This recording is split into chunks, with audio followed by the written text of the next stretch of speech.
والفجر وليال عشر والشفع والوتر والليل إذا يسر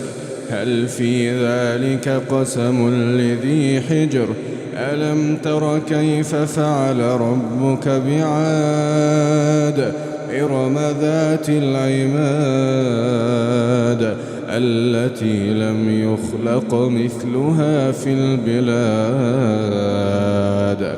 وثمود الذين جابوا الصخر بالواد وفرعون ذي الأوتاد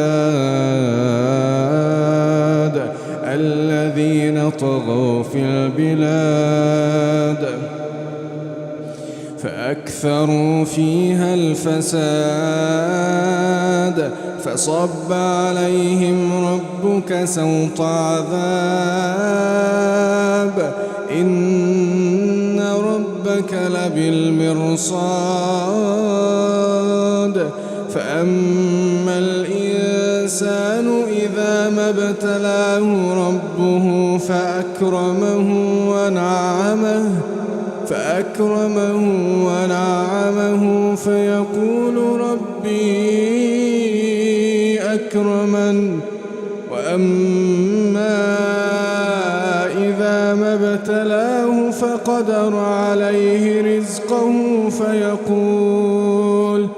فيقول ربي أهانن كلا بل لا تكرمون اليتيم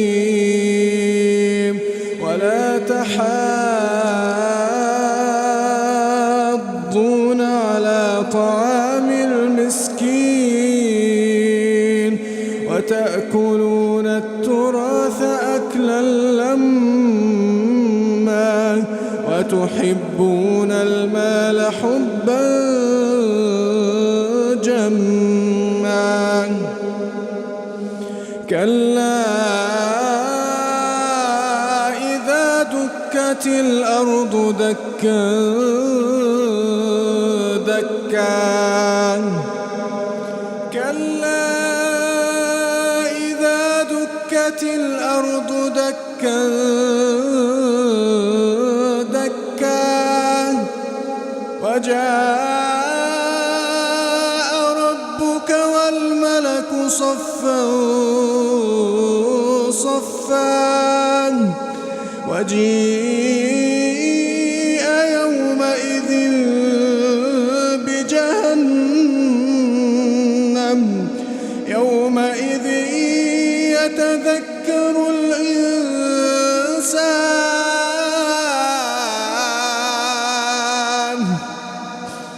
يومئذ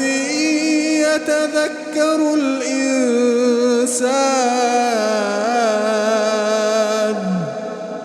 يومئذ يتذكر الإنسان وأنى له الذكرى